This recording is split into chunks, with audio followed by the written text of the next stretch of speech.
Greetings, and thank you again for tuning in. Earlier this week, I sent my recommended budget to the County Council. Because of the investments we've made in our community, the county's fiscal picture has drastically improved. My recommended FY23 budget makes record investments in our community to ensure that our community's prosperity continues and that everyone, regardless of race, nationality, ethnicity, gender, or color, can get better access to it. This budget is a stark contrast to the first days of my administration. Within days of taking office in December 2018, I was presented with a $90 million deficit due to underperformance of revenues and higher spending than was budgeted in the county government. The next two budgets were predominantly driven by our response to COVID-19 and the public health crisis.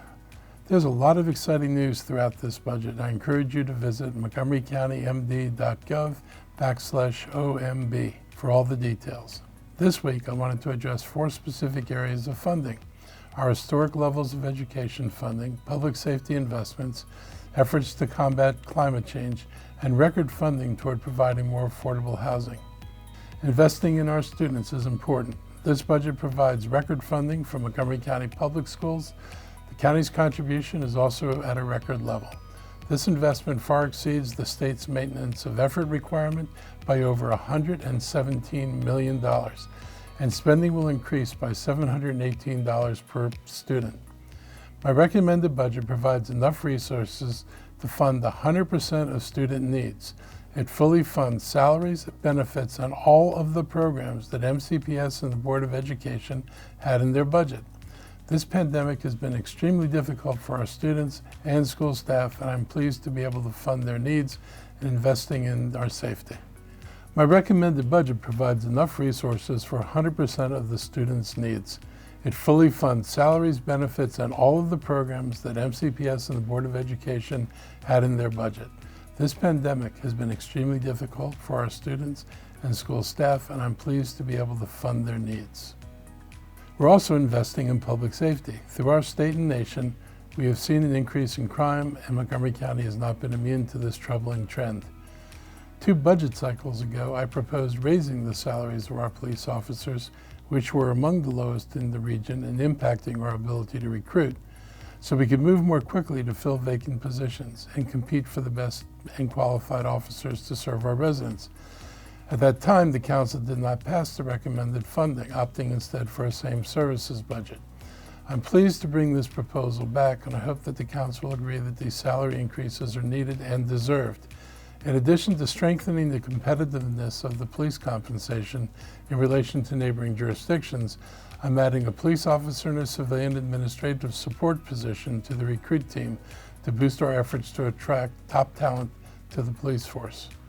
For the Montgomery County Fire and Rescue Service, I'm increasing the capacity of the Mobile Integrated Health Program by adding 2 paramedics to assist our home visits and better address the needs of frequent 911 callers.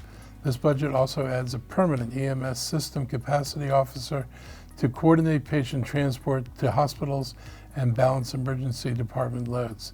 This enhancement is expected to assist in reducing hospital drop times and increase EMS transport availability. We're also investing in climate change. I'm proud that my FY23 recommended budget continues our efforts to address the urgency of climate change. In this budget, I'm providing $18.6 million in new funds for the Montgomery County Green Bank, as well as a new $1 million program to provide incentives for residential, multifamily, and commercial buildings to replace fossil fuel equipment and appliances with electric ones. We're also investing over $1 million to support the implementation of the Building Energy Performance Standards program to reduce energy consumption and greenhouse gas emissions in both public and private multifamily and commercial buildings. And we're adding a $1.3 million enhancement to the water quality protection budget. I'm also excited about our new Save As You Throw pilot program in recycling and resource management to encourage residents to recycle more and generate less waste. I'm happy to report that we are investing in affordable housing at a record amount. In Montgomery County, we have tens of thousands of families spending 50 to 60% of their income on their housing. This is not acceptable nor sustainable. Creating and expanding affordable housing opportunities is one of our county's toughest and most complicated challenges. I'm proud to recommend the highest level of funding in county history, nearly $140 million, to expand the preservation and production of housing that will be affordable to the most economically burdened residents. We're also increasing dedicated funding to provide financing loans for the acquisition and preservation of affordable housing units, renovation of distressed housing, and creation of mixed-income housing, as well as housing units for special needs residents and seniors. This budget also continues funding to support the Building Neighborhoods to Call Home and Housing First programs, and provides a committed rental assistance to the county's most vulnerable residents. Additionally, I'm allocating $2 million from existing resources to explore the county's collective bargaining laws in order to provide a pilot program for down payment assistance to full-time career employees of Montgomery County and Montgomery County Public Schools to help make first-time home buying more affordable in the county. As you review this budget, please feel free to give us any feedback by visiting montgomerycountymd.gov/exec, and I encourage you to pay attention and participate in the County Council's budget hearing process over the upcoming weeks. This week, we began to celebrate a big win with our municipalities. I was proud to be joined by Council members Katz, Navarro, and Friedson, along with Maryland Municipal League Montgomery County Chapter President and Rockville Council Member Monique Ashton, Gaithersburg Mayor Judd Ashman, and Tacoma Park Mayor Kate Stewart to sign Bill 222 into law. Current law provides for reimbursements to municipalities for public services they provide that would otherwise have to be provided by the county. These services include transportation, maintenance, parks, police services, and school crossing guards. Essentially, this means residents of municipalities are taxed twice, first by the county and again by the municipality for these services. This has been unfair to the residents and taxpayers of our municipalities. I've been concerned about this problem for more than 35 years, beginning when I was on the City Council of Tacoma Park. I was concerned as a county council member, and I continued to want to address this as county executive, and I promised I'd fix it.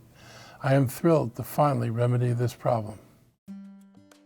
As for COVID rates this week, our test positivity and case rates continued to decrease, and our hospitalization rate is now down to only 3.2% of inpatient beds occupied by COVID-19 patients, with only 3 admissions per 100,000 in the past 7 days.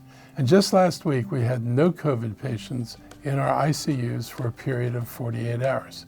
This is all very good news. However, I remain concerned that the effectiveness of the vaccines is waning and that more people are not getting their booster shots. In Montgomery County, about 56% of eligible residents have received their booster or additional dose. We are now delivering only 3,000 boosters per week. This is only 10% of the peak of our booster efforts that occurred at the end of last year. Demographically, booster rates are lower for younger and middle-aged adults and Latino and Black residents. Our booster rates for whites and Asians aged 12 to 64 are nearly double the rates for Latinos and African Americans. We are continuing our marketing and outreach efforts to promote boosters throughout our communities, and specifically to our Latino and African American communities. If you or a loved one needs a booster, please take your shot. They're available everywhere, and they're free, and they just might save your life. To be brutally honest, we're at the point that no one, outside of rare exceptions, should die from COVID. While vaccines won't protect against every infection, the evidence shows that vaccinated people, if they do get sick, get far less ill and rarely die. We have all the vaccines we need to keep people out of the hospitals and protect against severe cases of COVID and death. Good news on the economic front, as our county continues to see jobs and businesses coming. Last week, Stonebridge Development announced that they were constructing another 800,000 square feet of lab space in our county, including 250,000 square feet in Gaithersburg and 550,000 square feet in North Bethesda, White Flint. This development is further evidence for our county's strength in life sciences. And if that wasn't enough, California-based Miltenyi Biotech announced that they were moving their U.S. headquarters to Montgomery County. Together with the move, they plan to add another 130 jobs to their already existing facility in Gaithersburg. Miltenyi Biotech is focused on advancing biomedical research and supporting cell and gene therapy, and they know Montgomery County is the best location to grow and locate their company. The talk of the town continues to be high gas prices and the impact it's having on the family's bottom lines. As I mentioned last week, for those feeling the pinch of these prices, we want to let everyone know that our county's first Go Electric event will take place this Saturday, March 19th, from 10 a.m. to 4 p.m. This event will showcase the future of electric power, from electric vehicles to power equipment and solar power. The event will take place at Montgomery College in Rockville. This event is free and will provide opportunities for recycling of household batteries, rebates on electric leaf blowers, and free LED bulbs in exchange for old CFL or incandescent bulbs. I look forward to seeing you there. I also want to announce that this week Montgomery County's Department of Housing and Community Affairs announced the financing of Sandy Spring Village to create affordable housing for seniors through an adaptive reuse of an office complex in Sandy Spring. 3 buildings are being converted into 56 1- and 2-bedroom apartment homes for people over the age of 62. The county loan package will support rents for people with incomes from 40 to 60% of the area median. That means roughly between $40,000 and $60,000. Increasingly, we are focusing on creating deeply affordable housing because we have almost 50,000 households in Montgomery County with incomes up to $50,000 per year who pay more than half their income for rent. Montgomery County is applying every available policy tool and financial resource to help reduce the housing cost burdens by increasing the number of affordable rent-regulated housing units, providing rent supports, and preserving current housing affordability while protecting tenants from displacement. For more information, I highly recommend reading the DHCA annual report at www.montgomerycountymd.gov/DHCA. And with that, thank you again for joining me this week, and I hope you have a great weekend and a great coming week.